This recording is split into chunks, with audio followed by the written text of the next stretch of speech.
so excited that I lost Chuck. Hello and welcome to On Tap Sports, the channel where we cover all the sports all the time. And before I get started, if you're an Ohio State fan and you're just now finding this channel, let the other Ohio State fans who have been subscribed and watching for quite some time now let you know in the comments that I praise your team all the time when you play well. I'm a very, very fair Michigan Wolverine fan. I know that's hard to come by, but it's very much the truth. It's hard to come by in any opposition, but especially in Ohio State in this rivalry. But today, I get my chance finally to get to drill you guys because Ohio State was favored by 14.5 points in this game, and I don't know if you know this or not, but they lost. They lost the game. Let's get right to it. Let's first talk about the targeting call that wasn't called later in the game, 6 minutes left at the time on Olave. I like the call personally. Teraj Mitchell last week had the pretty much exact same hit against Minnesota. It got reversed. It didn't get called. So I think fair is fair. And the fact of the matter is that's a bang play. It could go either way. It's a toss-up of a call. It always is going to be a toss-up of a call.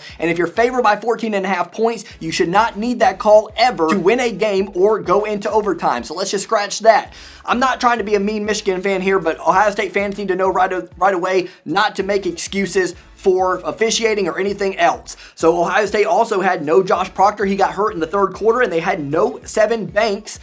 He dressed, he was wearing gloves, went through warm-ups, everything, but didn't play. But again, obviously, Oregon was without Justin Flo and Kayvon Thibodeaux, one of the best pass rushers, if not the best pass rusher in the entire nation. So no excuses if you're Ohio State. And I'm sure most Ohio State fans that I know on this channel, I'm sure they're not going to make those excuses. They're going to say we needed to play better. And let's say that though. I think Ohio State played fine. They really did. And before you cross me out there, it was really just their lack of stopping the run, their inability to stop the run on the edges. We're going to get into it. But if you look across the board, Stroud, he played a little bit worse later on. I mean, he was 20 for 26 at one point and ended up having like 19 incompletions or something of the sort. So Stroud, most of the game, played pretty well. The receivers obviously played well. All of them showed up. The running game was lacking a little bit. 4.1 yards per carry. Could have been better. But for the most part, most of Ohio State's team came to play.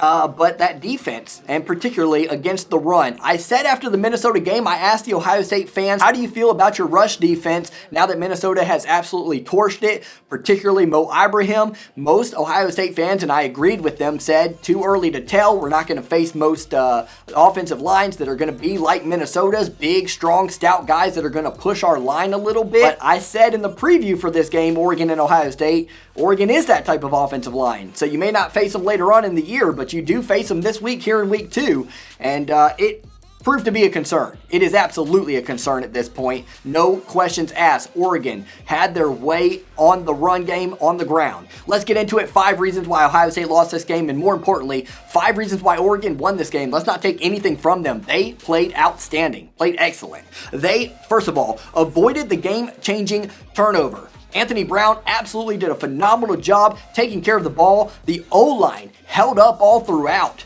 How many times did Anthony Brown get sacked? Let me know in the comments below. I should have looked that up. I meant to look that up. I can tell you this, though. He had all day to throw most of this game. He didn't have to make too many throws, but when he did, he had all day to throw and was able to do them comfortably. So with them running so well, all Anthony Brown had to do was relatively pick up the third downs and be a good ball control game manager quarterback. And he was exactly that. That to me is the number 5 reason as to why Oregon won this game. We're going to go in order. Number 1 is the most important reason. So yeah, took care of the ball and got a turnover late out of CJ Stroud. It was on a 3rd and 18, but still, turnover nonetheless. Number 4 reason, Oregon limited the huge plays. Ohio State went wild against Minnesota last week. Absolutely went off the rails with 56-yard plays, 71, 75, all these long plays that went crazy. There were some big plays, but that's to be expected when you play against Ohio State. Here were their receiver longs. Chris Olave had a 41-yarder. That's excellent, but he also had 10 catches, or 12 catches, which is a ton, and only averaged, even with that 41-yard catch, 10.5 yards per a reception. So that will let you know that even though they gave up that 41-yarder, outside of that, they didn't really let Olave do too much damage. The big receiver of the day was Jaxon Smith-Njigba, and his long was 29 yards. So listen, 41, 29, most teams would take that. They'd say those were our 2 longs, we'll take it. For Ohio State, if I'm an Oregon fan, I'm like, I will take that. I will take that being your longs. Now, they gave up plenty of passing yards, don't get me wrong, but CJ Stroud also threw 54 times. So that's to be expected, especially with how prolific this offense is. Joel Klatt mentioned it. Oregon did a great job. They didn't just set up on their defense and let Ohio State see everything pre-snap. They didn't give it away their mentality. They didn't give away their scheme.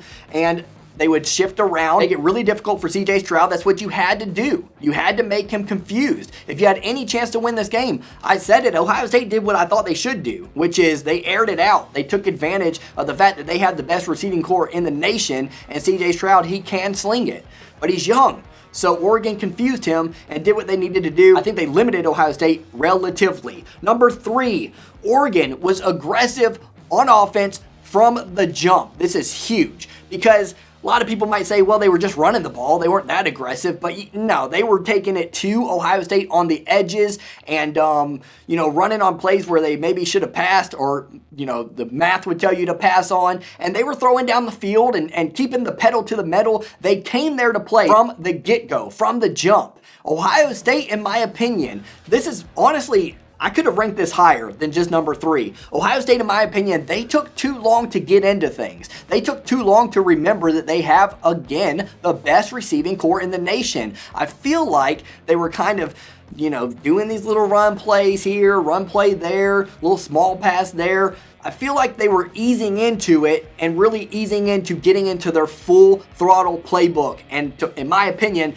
that was a mistake because we saw when they got into their playbook just how freaking damaging it was for Oregon's defense. All of a sudden, Oregon's defense didn't look as fast as they did in the first quarter and in the first half as a whole. So Ohio State, not aggressive enough to start this game. And kudos to Oregon for being aggressive right from the jump and taking it to Ohio State. In fact, they had that 99-yard, 10-play drive in the first half to make it 7-0. 99 yards. They actually ended up on the 1-yard line again later in that quarter. On top of that, Ohio State had way too many wasted possessions in the first half. A lot of fourth down possessions missed here. They turned the ball over on downs 3 times. And over again, they would drive the distance of the field, make some kind of error that would set them back, have to punt, turn the ball over on downs like I mentioned, over and over again, wasted possessions, wasted points, wasted yards, everything, the lot. But you got to give credit to Oregon on that as well. They did what they had to do when it mattered most, and that is number 2 on my list. They got stops on defense when it mattered, again, I'll say, particularly in the first half. And they got conversions on offense when it mattered, particularly in the first half. Oregon offense was 8 for 16 on third down, and they were 1 for 1 on fourth. Ohio State, okay on third down, 6 for 15. Not great, but not bad. And 2 for 5 on fourth down. I think that's huge, gigantic. That's 3 possessions, just lost, gone on fourth down. And they got the 4th and 6 later on in the game on the touchdown pass to make it a 1-possession game.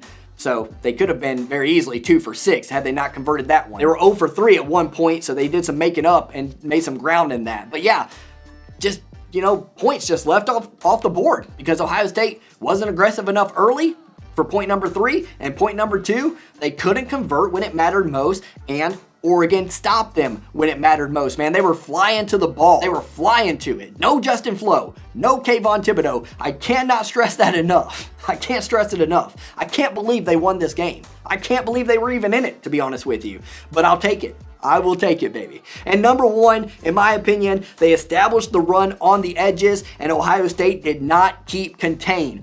Oregon had an excellent game plan, let Ohio State overcommit over and over again, not keep contained. They had 7.1 yards per carry as a team. Defensively, they did contain Ohio State. They kept them within the box, and Ohio State had 4.1 yards per carry. CJ Verdell, Anthony Brown, Travis Dye, all wonderful. Ridiculously good on the ground. 20 rushes for CJ Verdell, 161 yards, 8.1 yards per carry and 2 touchdowns. Anthony Brown, 10 rushes, 65 yards, 6.5 yards per carry. And Travis Dye, 8 rushes, 43 yards, 5.4 yards per carry, 1 touchdown. Wow. Oregon bullied Ohio State. Like I said, Ohio State, I think you might have a problem in your rush defense, at least against big offensive line teams like this. And man, Oregon saw the tape from Minnesota in game 1. They used it to their ability, and they succeeded with it, to say the least. Garrett Wilson on the day, 8 catches, 117 yards and a touchdown. Jaxon Smith-Njigba, 7 catches, 145 yards and 2 touchdowns. Chris Olave, 12 catches, 126, no touchdowns. And Stroud, 35 for 54, had a really hot start. Like I said, he was 20 for 26 at one point. 484 yards, almost 500 yards for CJ Stroud, 3 touchdowns, and just that one late interception that it was on 3rd and 18, so it wasn't that critical, even though it was late in the game. So Ohio State's passing attack was phenomenal. The rushing attack, 4.1 yards. They've seen better days for sure, but there's nothing really pointing on their offense or in their secondary or anything of the sort at, Ohio State lost this game because of that. The fact of the matter is, Oregon ran the ball. Ohio State could not stop it, could not contain the edges, and it was critical. And that's the reason why it's my number 1 in this. Michigan plays Washington later, so maybe you Ohio State fans will be able to come back to this video and crack on me, and I'm game for it. You guys know I am. I know how to take it just as I can dish it. Ohio State did not look good today. Well, they look pretty good. You know what? I'm going to give way more credit to Oregon than I am going to say Ohio State didn't look good today. And I know I bashed a lot, but it's just because I know that a lot of the people watching this, I have a good Ohio State fan base, a lot of friends from the Ohio State fan base watching this. You guys have been great to me. I've been great to you. But when you lose, I got to give it to you straight and say why I think you lost. But if you're an Oregon fan watching this, I know maybe Georgia fans complained last week that I didn't say enough good about them. I said too much bad about Clemson. Same thing here. I said so much bad about Ohio State. Let me say what I got to say about Oregon. You played phenomenal. You came to play. You played ready. This was a road game in Columbus. You're in the Pac-12 that everybody makes fun of and says that they can't play with the big boys. Well, guess what? UCLA beat LSU last week. You're beating Ohio State, the number 3 team in the nation this week, and you really looked good throughout. You were beating them most of the game, up 2 touchdowns at one point. If you'd have lost this game, it would have been tough. It would have been a tough one to swallow for sure because you outplayed Ohio State. Total yardage, Ohio State had more, but outside of that, I think Oregon outplayed Ohio State from start to finish, and they deserved the win. So you deserve to celebrate today. Have fun, drink some beers, have a time on me, subscribe to the channel. There will be more Oregon content in the future, I can promise you that. Other than that, I hope you guys have a great day. Ohio State fans, tough luck, but you still got Michigan to look forward to. I think you might win that one, to be honest with you. Have a great night. Bye, guys.